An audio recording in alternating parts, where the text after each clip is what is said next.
Manolotra ny arahaba tompoko saika azo vahana indray aloha ny tsiokany alizay na ny varatra azy amin'ity herinandro ity. Arak'izany dia iainao anatin'ny volonandro ririnina tanteraka izany isika aloha. Ny mahazatra moa rehefa ao anatin'izay dia andrahoana izay arahana orana malefaka ny aty amin'ny morontsiraka atsinanan'ny Madagasikara. Ho an'ny ilany atsinanan'ny afo voatany moa dia saika andrahoana na anjombona amin'ny ankapobeny mety arahana herikerika manify na orana malefaka ihany zay indraindray. Raha ny mahakasika ny maripana kosa ao anatin'izay dia saika atsiaro angatsika aloha zany isika amin'ity herinandro ity.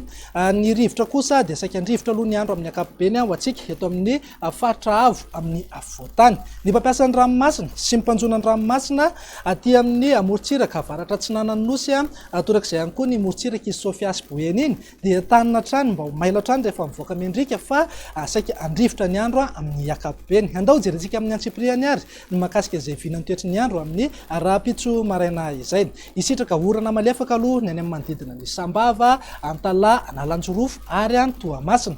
Ny ilany atsinanan'ny afo voatany sy morontsiraka atsinanan'iny kosa dia saika andrahoana amin'ny ankapobeny fa hisava miandalana ihany moa zay rehefa misandratrandro. Ny faritra sisa rehetra moa ho maina tanteraka mihitsy ny andro amin'ny ankapobeny. Aoriany ny zavona vao maraina any amin'ny manodidina ny Bongolava, ny Antaniny Menabe sy Atsimandrefana. Raha ho an'ny tolakandro kosa indray ary dia toy hatrany aloha ny orana malefaka somary miatoato ihany any amin'ny manodidina ny Sambava, Antala, Analanjorofo ary manodidina ny Toamasina. Andrahoana kosa amin'ny ankapobeny ny any amin'ny Nosy sy Samborano torak'izay ihany koa ho antsika ato amin'ny ilany atsinanan'ny afo voatany sy morontsiraka atsinanan'ny Nosy. Raha toa kosa ka arahana herikerika manify ihany zay indraindray ho an'ny ilany atsinanan'ny faritry Hotomatsiatra iny zany any amin'ny renivohitr'i Fianaratsoa any torak'izay ihany koa any amin'ny manodidina ny Fanadina, Vondrozo ary Ivohibe. Ny faritra sisa rehetra moa dia ho maina tanteraka mihitsy amin'ny ankapobeny.